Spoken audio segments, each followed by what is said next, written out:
Good morning students. मैं Mrs Sangeeta Jain Samant, associate professor of home science, government girls college Ajmer. आज BA part 1 home science के students को paper 1 में अनुशासन के टॉपिक के बारे में बताने जा रही हूँ।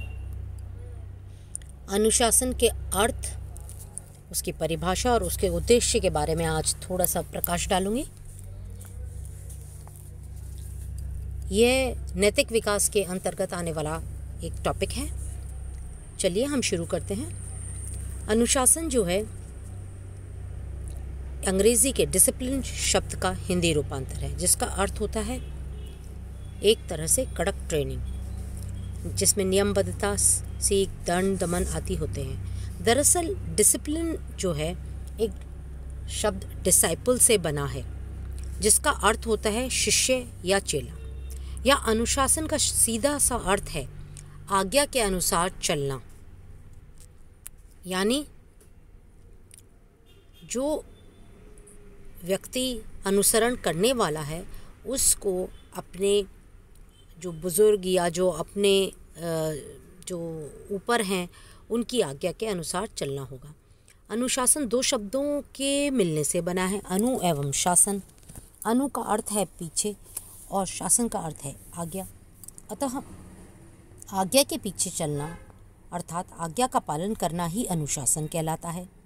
सरल शब्दों में अनुशासन से तात्पर्य प्रशिक्षण एवं अधिगम की उस प्रक्रिया से है जो बालक की वृद्धि एवं विकास में सहायता प्रदान करता है। अब 3 ऑथर्स के द्वारा जो है डिसिप्लिन की एक डेफिनेशन है, जिस अंग्रेजी में है, मैं उसका आपको हिंदी रूपांतरण बताऊंगी। एफ.एस. डुबिस के अनुसार उन्होंने लिखा है, discipline is a process of training and learning that fosters growth and development. मतलब अनुशासन जो है ट्रेनिंग का और अधिगम का एक ऐसी प्रक्रिया है जिससे कि वृद्धि एवं विकास होती है। E.B. हरलॉक साइकोलॉजिस्ट जो हैं उन्होंने लिखा है कि discipline comes from the same word as disciple, one who learns from और वॉलंटरली फॉलोज अ लीडर। मतलब ये डिसाइपल शब्द से बनता है, वो जो हम अपने लीडर को फॉलो करते हैं या अपने लीडर से सीखते हैं। The parents and teachers are the leaders. मतलब टीचर्स भी और अभिभावक भी दोनों ही लीडर्स होते हैं। और चाइल्ड जो है उनका डिसाइपल होता है या स्टूडेंट भी डिसाइपल होता है। Who learns from them the ways of life. उनसे वह जीने के तरीके सीखता है, जिससे क्या होता है that leads to usefulness and happiness, जिससे उसको उसकी महत्ता समझ आती है और उससे खुशी भी मिलती है। मतलब सरल शब्दों में बालक या स्टूडेंट, विद्यार्थी अपने पेरेंट्स या टीचर्स यानी अभिभावक या शिक्षकों से ऐसी चीज़ें सीखता है जिससे कि उसकी जीवन का एक अच्छा जो तरीका होना चाहिए जीने का वो समझ में आता है और उससे उसको खुशी भी मिलती है। तीसरा है, एम.एल. हॉफमैन ने कहा है, डिसिप्लिन इज़ दस societies ways of teaching the child the moral behaviour approved by the group. Discipline क्या है? समाज का जो है नैतिक व्यवहार करने का तरीका। कौन सा नैतिक व्यवहार? जो समाज के द्वारा अप्रूव्ड है, तो वह नैतिक व्यवहार करने का तरीका जो है बालक को सिखाने का एक रूप है। तो ये हैं कुछ डेफिनेशंस, कुछ अर्थ, कुछ परिभाषा। आगे हम बात करेंगे ऑब्जेक्टिव्स ऑफ डिसिप्लिन। मतलब अनुशासन का क्या उद्देश्य हो सकता है। अनुशासन का मुख्य उद्देश्य बालकों को उन व्यवहार प्रतिमानों को सिखाना है जो समाज एवं संस्कृति द्वारा मान्य होते हैं।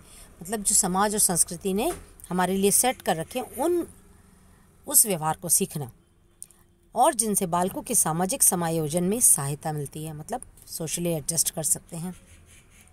अनुशासित बालक समाज एवं राष्ट्र के अमूल्य निधि होते हैं। जिसके कारण देश की सफलता की सीढ़ियों को पार करता हुआ विकास का परचम संपूर्ण विश्व में लहराता है। कुछ लोग अनुशासन का गलत अर्थ लगाते हैं। वे सोचते हैं कठोर दंड ही अनुशासन है, परंतु यह सोच गलत है। कठोर दंड से तो बालक के मन मस्तिष्क पर बुरा प्रभाव पड़ता है। भय के कारण जो है दंड के कारण बच्चे में भय डेवलप होता है और उससे वह शांत और चुपचाप रहने लग जाता है और उसकी मन की स्थिति जो है थोड़ी सी बदल जाती है। अंदर ही अंदर उसके मन में ईर्ष्या भी पनपने लगती है, तो कई बार वह काफ़ी गलत कार्य कर बैठता है।